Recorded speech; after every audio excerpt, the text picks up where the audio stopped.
अस्सलाम वालेकुम students, I am Mohammad Ibrahim on a platform of dimensional physics. Students, आज हम डिस्कस करेंगे evaluation of Madelung constant. Student, इससे प्रीवियस वीडियो लेक्चर में हमने मेडलंग एनर्जी और cohesive energy in ionic crystal का प्रूफ किया और इसमें हमने कांस्टेंट पढ़ा था अल्फ़ा, जो कि बराबर होता था plus minus one over P I J. तो स्टूडेंट, आज हमने उसका प्रूफ करना है। अल्फ़ा बराबर होता है जी 2n/2 के। तो सबसे पहले रिवाइज कर लेते हैं जी, मेडलंग कांस्टेंट होता क्या है student? It is a dimensionless constant which describe the distance between positive ion and negative ion of ionic crystal in term of lattice constant. It is represented by alpha. Student, consider an infinite chain of linear atom of ionic crystals. Plus sign will use for the positive ion and minus sign will use for the negative ions. Suppose कर लें हमारा reference आइन negative है जी, तो negative के side पे positive, फिर negative, फिर पॉजिटिव। सिमिलरली इधर भी पॉजिटिव नेबरिंग, फिर पॉजिटिव का नेबरिंग नेगेटिव, फिर नेगेटिव का नेबरिंग पॉजिटिव। ठीक है, अल्टरनेटिव हमारे पास क्या है? आइंस हैं। सो जो हमारे पास अल्फ़ा होता है जी, अल्फ़ा हमने पढ़कर आया कि होता है plus minus one over P I J. So जब हम आर से डिवाइड कर देंगे इंटरएटॉमिक डिस्टेंस से, तो हम कह सकते हैं alpha over R is equal to summation J minus infinity to plus infinity plus minus P I J into are.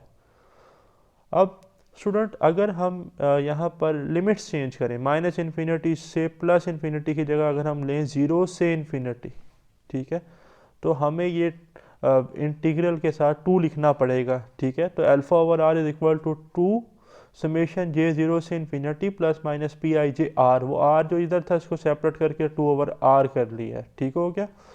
So where R J is the distance of jth ion from the reference ion and r is the nearest neighbor distance. So alpha over r is equal to 2 summation j is equal to 0 to infinity plus minus pi j r. So it must be noted that the value of alpha depends upon whether it is defined in term of nearest neighbor distance r or in term of the lattice parameter a or in term of the sum outer element length. Let us now complete the Madelung constant for the infinite lines of ion, alternating ions as shown in figure। जैसा कि मैंने इधर बात की, let r denote the distance between adjacent ions, alpha over R is equal to two. जैसे summation open करेंगे, values put करेंगे jth के लिए, तो 1 2 3 4 तो बनेगा 1 over R one minus 1 over 2 R plus 1 over 3 R minus 1 over 4 R. अब ये प्लस माइनस क्यों आ रहे हैं? अल्टरनेटिव आइंस की वजह से। ठीक हो गया, plus so on to infinity.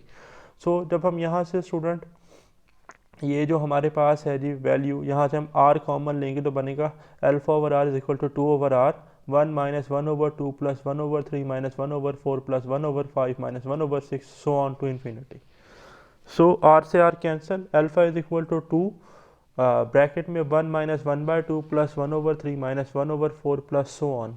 The factor two occurs because there are two ions on to the right and one to the left at equal distance rj। since the expansion of series हमारे पास series होती है जी log of one plus X की, X minus X square over two plus X cube over three minus X four over four.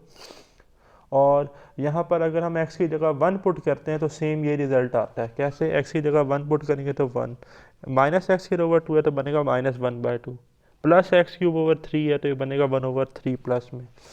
सो ये simply हमारी series के मुताबिक बन जाएगा L N one plus one यानी कि L N two. So alpha आ जाएगा टू एल एन टू। ठीक हो गया जी। तो देखें, तो यही हमने प्रूफ करना था जी। सो the first calculation of Coulomb energy constant alpha was made by Madelung. Now it's widely used in computer. It is the linear lattice, so its value different in case of three dimensional lattice. तो ये था जी हमारा topic आज का। मिलते हैं next video के साथ। अल्लाह हाफिज़।